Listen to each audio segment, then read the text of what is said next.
Hello everyone, and welcome back to part 2 of the dark story of Metroid Prime. If you're here and watching this video, I'm assuming you've already seen part 1 in this series, and I'm also assuming that you've played through Metroid Prime before. If you haven't, I suggest you go back and watch part 1, and way more importantly, go pick up a copy of Metroid Prime and play through this game, as this video will be full of spoilers and a discussion about how the design of this game really helps to tell the story. This video will be different than the first in the series, as part 1 was a retelling of the story, and part 2 will dissect the components of the game in more of a video essay format. First, and very quickly, I want to thank everyone so much for the incredible support and feedback on part 1, which I really did as a passion project for myself and didn't expect to receive really any feedback at all. So seeing the interest in these videos, I definitely will be doing a similar series for Metroid Prime 2 Echoes. I've been trying to set aside some time to rerun Echoes for capturing gameplay footage, and I haven't done that yet, so that's next to do for me.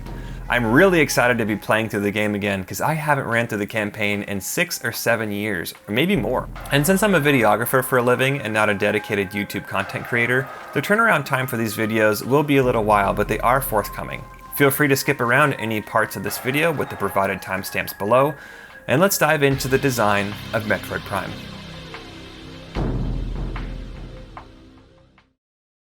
As one of my college professors often said, media is the vessel of your story. Without a good story, there's no point in creating the media. Without love, care, blood, sweat, and tears poured over into your artwork, you cannot tell your story. Simply put, a good story deserves a good vessel. And this vessel, for the sake of our conversation, is how Metroid Prime is put together. Genre. Before we dive into the specifics of the game's individual design, let's first take a look at its proper context. Every game falls into a genre. Some genres, such as battle royales or zombie shooters, tend to fall into a pretty general set of expected rules, which write themselves internally based on the success and feedback of other games within the genre.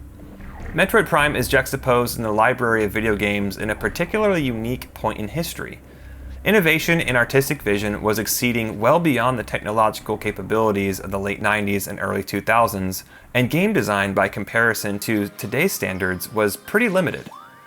Nintendo titles such as The Legend of Zelda: Ocarina of Time really raised the bar in what people could expect when it came to the length of gameplay, the ability to explore and not feel constantly railroaded by the story or map design, and grew the general depth and richness of your play experience. While the Nintendo 64 certainly had its limitations, the developers were able to make do with what they had at their disposal and make an immortal classic.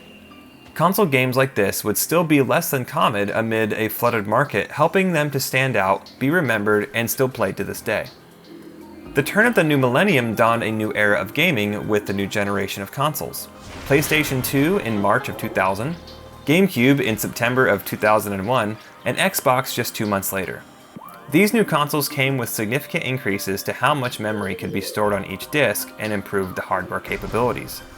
This meant game designers had more freedom to dream and envision what they could do while creating the universe of their titles. This also meant that these gaming genres could refine themselves and present their games with a more distinct identity. Metroid Prime is a convergence of genres: space sci-fi, adventure, first-person shooter, puzzle, and hints of other subgenres as well. Stylistically, many tropes, motifs, and overall grammatical presentations of these genres are present throughout the game. For space sci-fi, we have gorgeous shots of the galaxy with high contrast images loaded with color as we gaze upon foreign worlds. We have alien races, highly evolved weapons and tech, and let's not forget the awesome looking space vehicles such as Samus's gunship. We are presented with a galaxy with unknown possibilities. These encounters are written for us, and we accept them because it's a space sci-fi. Everything makes sense in this universe, so long as it makes sense in this universe. That's the beauty of such a broad yet refined genre. We have expectations that are met when we encounter something new and unique from our universe, but still fit within the rules of their universe. Metroid Prime presents an impressive amount of new species, flora, fauna, and enemies around every corner. So you can expect to encounter something you've never seen in our universe no matter what room you're in. This also feeds into the broader genre of adventure. Each room is laden with the possibility of discovery. Hidden upgrades behind destructible walls, rooms large and small with designs suited for exploration. All the while, you are encouraged to scan items of interest in every room, learning more about the planet and fueling the drive for more adventure. And of course, the multifaceted narrative encourages frequent revisiting of old places to rediscover what you missed or now have access to thanks to new gear. This sort of layered storytelling gives the facade that the world you're playing in is much larger than it really is. This speaks to the success of designing a game with the player's experiences exceeding the physical and technological limitations of the day. As for the playstyle's presence in the genre, there is a blending between first-person shooter and puzzle. There are frequent transitions from first-person, peering through the power suit visors, third-person, morph ball mode, and even a blending of side-scrolling and third-person, such as the morph ball puzzle in Chozo Ruins, immediately following the Burn Dome boss fight, which rewards an energy tank. More on this topic later when we discuss mechanics, so let's shift gears into things more specific to the game. Visuals. I personally find myself very polarized when it comes to such an arbitrary game rating category simply as, quote, graphics. In fact, game ratings isn't really anything I pay attention to anymore, but that's a conversation for another day. My question is, how do you give a score of 1 to 10 on something that is the very language of the video game itself? The way we interact with it. Does graphic quality drive the score? How realistic something looks? How many polygons the game engine is able to process in an optimized setting based on the hardware capabilities? When I think of visuals, I think of, yes, graphic detail, but more importantly the aesthetic tones, the immersion, art design, placement, lighting, and to borrow a French term, excuse my pronunciation, mise en scène, which roughly translates into the arrangement and placement of what the viewer sees within the frame. An aspect to note that often gets left unsaid is the importance of off-screen space. In film, this is the spatial context that we don't see in the movie, but we assume is there. For example, a great moment of my favorite movie, Castaway. Chuck and his wife Kelly are enjoying a slow dance, locked in each other's eyes, romantically, in an office. But how do we know that it's an office? Well, there's plenty of visual clues, like this bizarre graphic poster, and more importantly, a massive printer. Because we can discern it's an office in the frame, we assume the rest of the room is, well, an office. In reality, the rest of the room is probably a set. But for the sake of the movie, it's an office. That's fine for movies because we're simply watching what is made for us, but that's not the case for video games. It's not that cut and dry because we are actually interacting with it. We're almost like a director that's going on its own journey. How do you give the player the off-screen space that cements the authenticity of their experience? Not just a paper image draped in the background, but interactions that make you feel like you are genuinely in another world, inside the dream state, if you will. In Metroid Prime, the map design offers us a division between on and off-screen space. The usage of cliffs, waterfalls, and open spaces gives us the subconscious imagination of what else is out there, while the tight spaces and tunnels gives us more of an impending unease about what's next. A modern game that took directly from the Metroid Prime's playbook is Jedi Fallen Order, which is a game almost entirely immersed in a large-scale spatial context, expanding our imagination of how large the world really is, even though in reality we're technically being railroaded in a sense by map flow. This is important to Metroid Prime as the story is a constant hunt for answers, and the dream state of off-screen space compels us to keep searching. But when it comes to what's in frame, frequency and placement matters. The first encounter with Meta Ridley on the space pirate frigate Orpheon, and the second encounter while in Phendrana shorelines are both interruptions to the player's current action, taking center stage and center frame. They show us a massive creature, ominous in appearance and obviously communicating enemy. Yet the reason why you keep encountering this creature is as mysterious as the final encounter itself. When you activate the portal to the impact crater through the Chozo artifacts, and Ridley descends from the sky initiating the boss fight. The frequent surprise encounters are a foreshadowing using these striking visuals to communicate something. He is coming for you. To that note, let's take a look at some of these specific visuals in the game. If you have light on light, you have nothing. If you have dark on dark, you basically have nothing. There we go. You know, it's like in life. You got to have a little sadness once in a while so you know when the good times come. I'm waiting on the good times now. If you know the backstory behind this emotional quote, it carries its weight in gold. I encourage you to look it up.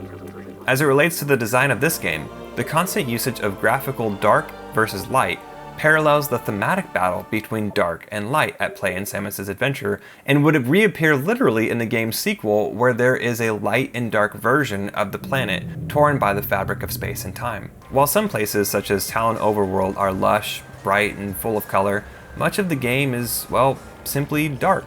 And when I say that Metroid Prime is a dark game, I'm not saying dark in the sense of a post-apocalyptic or a dystopian way which thrives on the grimy or the grungy, or an overtly spiritually darkened atmosphere. Metroid Prime is dark in subtle yet very profound ways.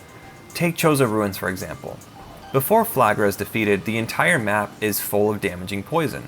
Rooms are dimly lit, occasionally broken up by sunbeams peering through the cracks in the decaying stone, or a plasmite slowly buzzing about, and you have to choose whether or not to let the creature live and light your path, which will damage you if you get too close, or destroy the innocent creature and stumble in the dark. And when in the large outside rooms which are lit by the neighboring star, it brilliantly shines to reveal the decay and emptiness of this once thriving civilization. Everyone here is dead, and everything here is withered and weathered. Magmoor Caverns. Deep under the surface is a geothermal power plant for the space pirates. Phendrana Drifts, the gorgeous ice-swept labyrinth of caves and valleys with beautiful music accompanying the vistas. Come to find out, it's a space pirate base with multiple battle sequences where whole sections of the map are literally without lights as you have to navigate using your infrared sensitive visor. Phazon Mines, the industrial wasteland of deadly radiation and scientific experimentation such as the Omega Pirate, something that I covered in part 1 as surprisingly dark. And of course, the Impact Crater, which is like Phazon Mines but lonelier and darker and scarier and more deadly, and the very lair of the Great Poison. Visually reinforced, the shadows on screen are typically quite dark, forcing you to rely on bioluminescent flora or fauna, firing your power beam in a momentary blip of light, or flipping on your thermal visor once you've made it to that point in the game. In contrast to Chozo Ruins, as mentioned before, after the battle with Flagra, the bright lights that peer through the cracks now reveal a very saturated room with vines and branches and shimmer with green leaves. These of course are only in a small number of rooms, as presumably it takes a while for the plants to regain hold in this decayed hollowed ground. And to that point, two visual themes that are present in almost every moment of the game drive the narrative forward: widespread decay, and the machine world versus the natural world. In the very first mission of the game, you land on a quote derelict space vessel. Derelict! This massive ship has seen better days, not to mention that almost the entire crew is dead upon your arrival. But after a very brief visit in the lush Talon Overworld, you spend the next extended stay in Chozo Ruins. We are constantly shown what used to be by what is now decayed. Chozo Ruins is essentially the broken down remains of a civilization you presume to be on a mission to save, but what is later revealed, they're all gone and you are too late. Sprawling stone corridors, temple monuments, water chambers, and a mix of ancient and advanced technology. These are all broken reminders of those who once occupied these halls. Meanwhile, the natural world is slowly reclaiming it, though it's sundered by the great poison that you must cleanse. We see the same in Phendrana Drifts, where you access another Chozo temple, broken and cracked by the ice and overrun by wildlife. This ancient temple is just around the corner from a space pirate base. This convergence of the natural world, the decay of the old world, and the presence of the new machines and deadly experimentation all sums up the environments that the player experiences in the game, and it's all within a few rooms of each other. The close proximity of these rooms helped to subtly cement that theme. Audio. So now that we've covered what we see in the game, let's talk about what we hear, starting with the original score. I will admit that there are plenty of games where I turn off the music in the audio settings. Sometimes I just want to hear the in-game sounds or play my own music, or I'm just straight up not into that game's music. But I truly believe that without the music in Metroid Prime, our experience would be vastly different. Kind of like watching Star Wars without John Williams. Not only is the production quality fantastic, but each piece is carefully crafted to match the setting we are in and helps to amplify our emotion. A great example of this is how the music evolves. Take for example the elevator access rooms. When we first step into a new area of the map, we hear the new elements of music, an ambience including the instruments used in the theme of that area. But as we exit the elevator access room and enter the first real room of that map, the music picks up in the area, and the area theme begins. This crossover creates our anticipation each time we enter a new area as we explore, as well as when we return. It reinforces the smooth transition from place to place. Which, let's be honest, that's pretty difficult to do when considering you transition from a lava-filled cavern to a glaciated ice valley in under 15 seconds of in-game time. The music is huge in creating this illusion as smooth as it is. More to this, the themes of each world also evolve as you progress through the game. So as you level up your gear, you essentially level up your soundtrack. For example, after getting the Morph Ball in Chozo Ruins, the beat of the theme picks up, a snare drum is added, and a new melody joins in. This slightly upbeat kick in the previous ambience is paired with your quicker movement in the Morph Ball mode, so as you navigate at faster pace, so too does the music. This is how many of the transitions are, however, Town Overworld's theme completely changes after defeating Thardus and returning about halfway through the game. I'll be honest, I'm a happy camper at this point in the game because I'm in love with this track.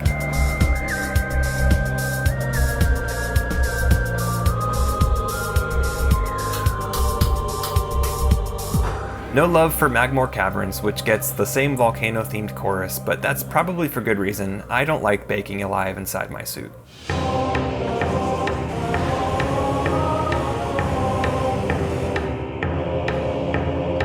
And of course, I couldn't talk about the original score without once again playing my favorite track.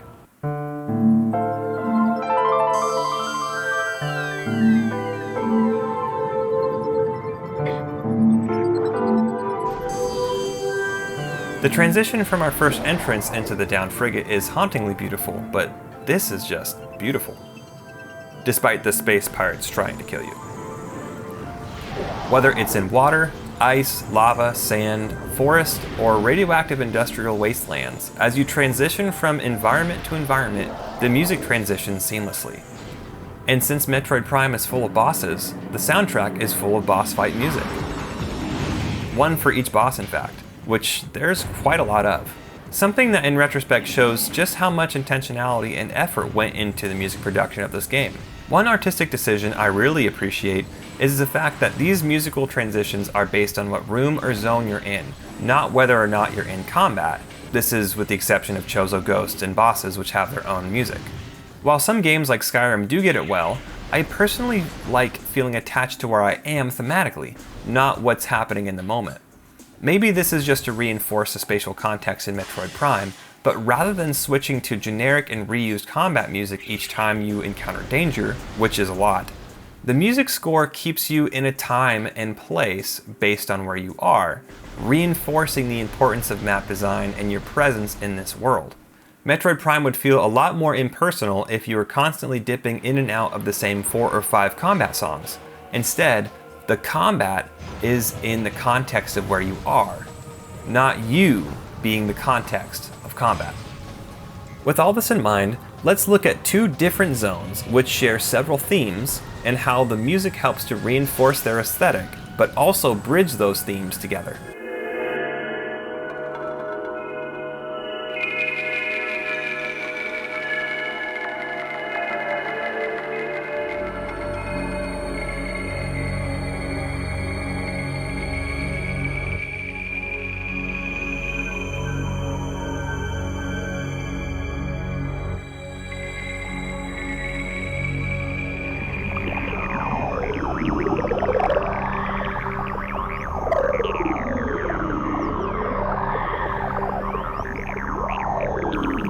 Both of the ambient tracks from Phazon Mines and the theme of Impact Crater have rising and falling swells and the sound effect that's like a mixture of a bubbling cauldron and the clicking sounds that remind us of a Geiger counter, an instrument that detects radiation.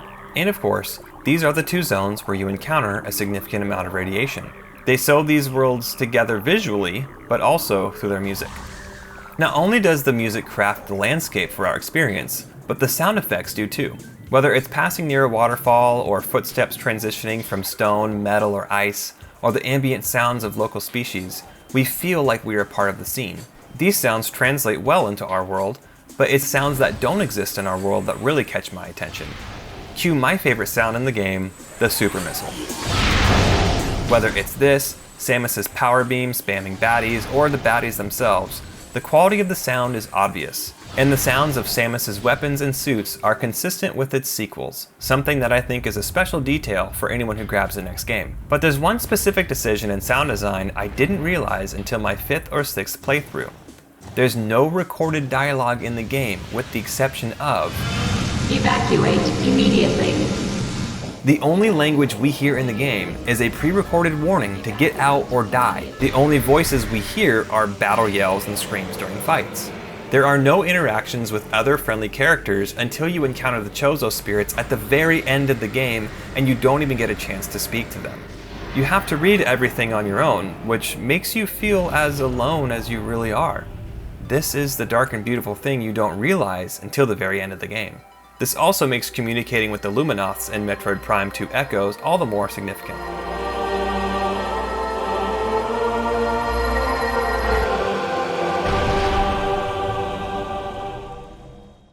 Finally, let's spend a few moments on interaction and mechanics. I'm continually amazed at how quickly I can pick this game up and play, considering how much time I spend on modern games and dual analog controllers, and seamlessly transition into the single analog movement in Metroid Prime.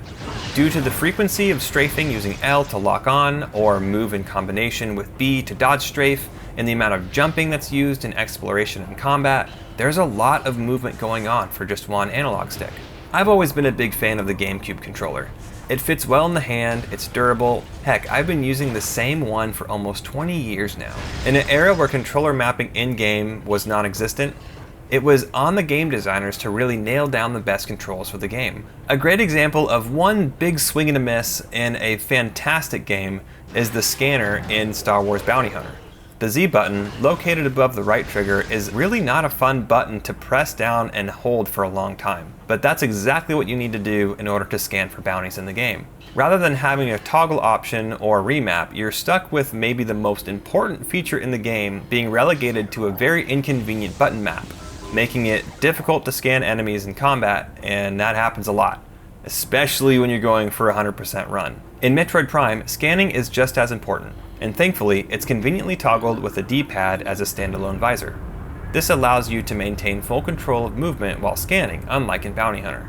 I'm not saying that full movement is necessary for all scanning in games, or that game, or this game. I'm just saying, go play Bounty Hunter, one of my favorite games of all time, try for a 100% run with all the bounties, then get back to me about the Z button map. I think you're gonna agree. I don't find any controls to be a burden in Metroid Prime. The only thing I have to remember is switching from using the right trigger to fire in most modern shooters to mashing the A button like a right thumb muscle building sweatlord. And I should mention that this game has a thriving speedrunning community with several different categories. It's thanks to these mechanics, and depending on your category, a few unsightly glitches, that make speedrunning for Metroid Prime amazing and quite competitive. In a regular run-through though, much of the meta of the combat mechanics is pinned down to dodge strafing, jumping to a high vantage point, or evading with morphball mode. That and missile preservation for those sweet combos. This makes combat a bit fast-paced naturally, but the way that the AI reacts to your movements and prepares for each attack, you are perfectly able to play the majority of fights as slow as you'd like, or mashing through as fast as you can. This is something I appreciate from a design standpoint, as this doesn't diminish the quality of the combat in my opinion, but it broadens the appeal to different styles of gamers. With visors and weapons easily toggled, this also makes the style of engagement a readily accessible choice to anyone. As a recurring theme of this game, there are many possibilities, much to discover, but the choice is ultimately yours how you wish to accomplish each task. So what are my final thoughts on Metroid Prime before we cover its sequel? It's a game that can be enjoyed by everyone regardless of age or what kinds of games you usually play, as it's both inviting to all difficulties and alluring in its story. It's a lesson for designers in how to subvert expectations well and make us want to buy a sequel. We aren't baited for cliffhangers for answers, yet we have much to process in the game's conclusion. In that contemplation and in rerunning the game, much of those questions can be unexpectedly answered if you go deep enough.